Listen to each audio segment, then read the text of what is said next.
vacina experimental obrigatória e passaporte sanitário. Como está, para finalizar, essa só mais uma outra pergunta para a gente encerrar aqui e liberar você. Então, que bom que tocou nesse assunto, porque eu deixei a cereja do bolo para o final. Eu sou autora do projeto que proíbe a exigência de passaporte sanitário em Porto Alegre, tá? Então, nós temos hoje um placar, é o seguinte, nós temos 3 projetos tramitando na Câmara de Vereadores de Porto Alegre pela obrigatoriedade do passaporte vacinal e um projeto contra o passaporte vacinal, que fui eu que criei, né? Eu tenho aí a coautoria de mais 5 vereadores junto comigo, vereadores que são muito parceiros, como a comandante Nádia, como o vereador Bobadra, o vereador Gessé, e a gente, o vereador Sosmaier, a vereadora Tanise Sabino, tá? Que não querem passaporte sanitário, porque isso aí é uma irracionalidade.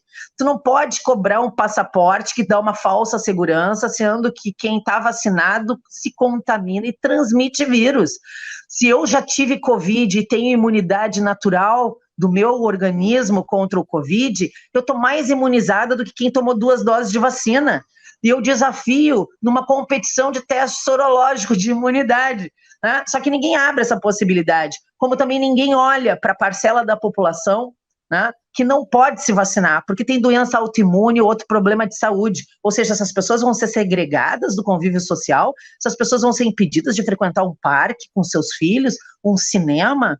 Então isso é só o primeiro passo que a gente está vendo aqui em Porto Alegre. Hoje, através do decreto do Eduardo Leite, que nós consideramos inconstitucional, porque não poderia ser via decreto, deveria ser sobre lei, deveria ter ido à votação na Assembleia Legislativa, né? Mas ele adora governar por decreto, porque ele é um autoritário. Então, hoje a gente tem a proibição de frequentar cinemas, eventos, casas noturnas, lugares com pista de dança, estádios de futebol, competições esportivas de todos os tipos, sem o passaporte sanitário, sem o passaporte da vacina, né? E o passaporte da vacina, que hoje são 2 doses, são 3 doses, amanhã vão ser 4 doses, depois vão ser 5 doses. Isso é uma coisa que não vai acabar nunca. Então a gente não pode deixar isso se criar. Tá? Isso é uma mordaça na sociedade, é um cabresto. Nós não podemos virar a Austrália, que caça pessoas não vacinadas a bala de borracha nas ruas.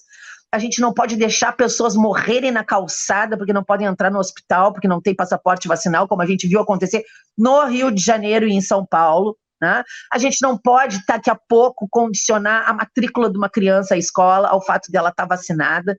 Enfim, nós não podemos abrir mão das nossas liberdades, nós não podemos dar prerrogativas para que esses autoritários que querem nos criminalizar se estabeleçam. E aí a gente tem aí pessoas que não conseguem compreender o que isso realmente significa, acham que estão fazendo um bem para a sociedade, acham que estão protegendo a sociedade, não leem e gritam que estão em nome da ciência.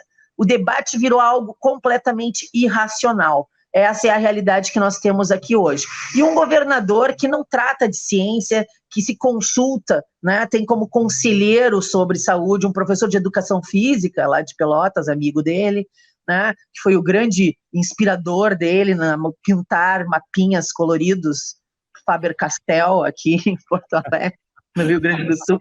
Ou seja, não tem base científica para esse tipo de absurdo que vem sendo imposto para cima da gente, no contramão do mundo, que já está abrindo suas economias, que já está abrindo mão de qualquer exigência de passaporte. Os países que pediram isso, a grande maioria já se arrependeram, já voltaram atrás.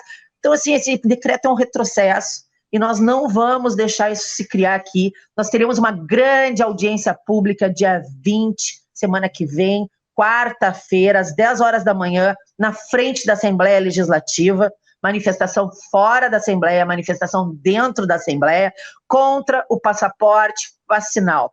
E nós vamos botar muita gente lá para se manifestar, porque eles acham que nós somos a minoria. Eu conheço muita gente que só se vacinou para não perder o emprego. Isso é terrível. Eu conheço muita gente que só se vacinou porque foi absolutamente pressionado pela família. Eu conheço muita gente que só tomou a primeira dose e passou tão mal que não vai tomar a segunda dose. E nós temos que respeitar o direito de escolha e a vontade dessas pessoas. Porque assim como tu dissesse vacina, não é vacina. Desculpa, não é vacina. Vacina é uma coisa que tu toma e aí talvez tu precise tomar outra o ano que vem, como é, em alguns casos, H1N1. né? Vacinas boas mesmo são aquelas que tu toma uma vez a cada 10 anos, uma vez na vida, né? Vacina é isso. Vacina não é um medicamento.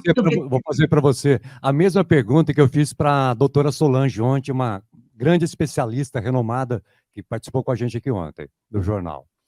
Por acaso você já viu alguém, conhece alguém, algum caso de alguém que teve sarampo e foi obrigada pelo Estado a tomar vacina de sarampo? 4 vezes. Alguém que teve uma malária, e você sabe de algum caso de alguém que teve uma malária e depois o Estado obrigou a pessoa a tomar uma vacina contra a malária? Não, também. Existiu, né? Isso também é absurdo. A gente que já teve Covid, nós temos a imunização, por que eu vou botar o vírus de volta para dentro do meu organismo se ele já está imunizado? Isso é insano. Isso é insano. Como é insano, por exemplo, se a gente propusesse que a pessoa tivesse que tomar 3 vacinas contra sarampo por ano. Não faz o menor sentido. Exatamente. Então, assim, o que estão fazendo com as pessoas é insano. E sabe por que as pessoas estão obedecendo? Porque elas estão contaminadas pelo medo, que foi disseminado via mídia tradicional, 1 milhão de horas na cabeça das pessoas. Tá? E o medo é a coisa mais horrorosa que existe, o medo é a coisa mais contagiante que existe. As pessoas com medo, elas se tornam cegas, elas se tornam irracionais, elas se fecham, elas literalmente não conseguem ter um olhar analítico sobre essas questões que a gente está falando, né? E aí é difícil até de julgar. Eu não julgo quem leva, por exemplo, 3 vacinas. Eu não julgo quem acha que está fazendo um bem para o seu filho de vacinar, porque essas pessoas elas estão imersas dentro de uma matriz de mentira e desinformação, elas não sabem. A grande maioria não tem esse nosso trato de estar ligado, de estar trabalhando com a política, de estar se informando todos os dias, elas estão preocupadas em trabalhar e botar comida em casa. Né? Então, quando elas ligam a TV, está lá a Rede Bobo, dizendo para elas que a vacinação é a única coisa que salva. E eu gostaria muito, meu amigo, muito, de ver essas pessoas, esses criminosos que estão desinformando propositalmente a população, induzindo as pessoas a erro, eles precisam ser julgados. Um dia eles serão julgados.